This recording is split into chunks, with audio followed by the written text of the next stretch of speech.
एक किसी सुंदर गांव में एक बूढ़ा आदमी रहता था। उसके बर्ताव से लगता था जैसे वह दुनिया के सबसे बड़े बदकिस्मत लोगों में से एक है। उस गांव के सभी लोग उसकी नेगेटिव बातों को सुनकर थक चुके थे।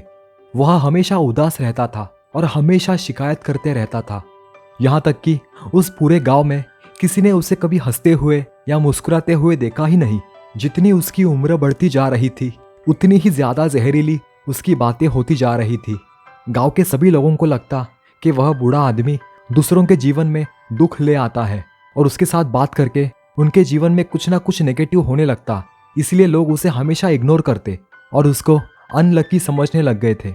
लेकिन एक दिन जब उस बूढ़े आदमी का जन्मदिन था और वह 80 साल का हो चुका था, तब अचानक एक अनबिलीवेबल चीज हुई। उस गांव में तुरंत एक अफवाह फैलने लगी कि वो बूढ़ा आदमी आज बहुत खुश है। वह अब किसी भी चीज के बारे में शिकायत नहीं करता और इतने सालों के बाद मुस्कुरा रहा है और यहाँ तक कि उसका चेहरा भी तरोताजा लगने लगा है। यह सुनते ही वह पूरा गांव इकट्ठा हो गया। उस बूढ़े आदमी से पूछा गया कि उसके साथ ऐसा क्या हुआ जो वह इतने सालों बाद इतना बदल गया।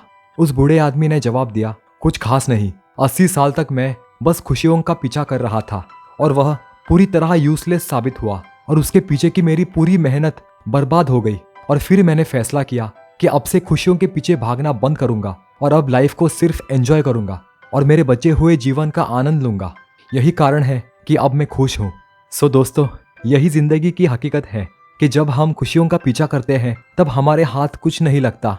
अपने आप को खुश रखने के लिए हम कई सारे पैसे खर्च करते हैं, कई पसंदीदा चीजें खरीदते हैं, क्या कुछ नहीं करते। पर ऐसी मिली हुई खुशियां टेम्पररी होती है, कुछ ही दिनों तक टिकती है।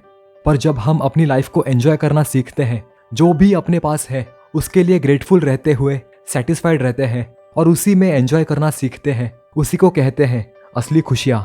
So the moral of the story is, खुशियों का पीछा करना बंद करें और अपनी लाइफ को बस एंजॉय करना सीखें।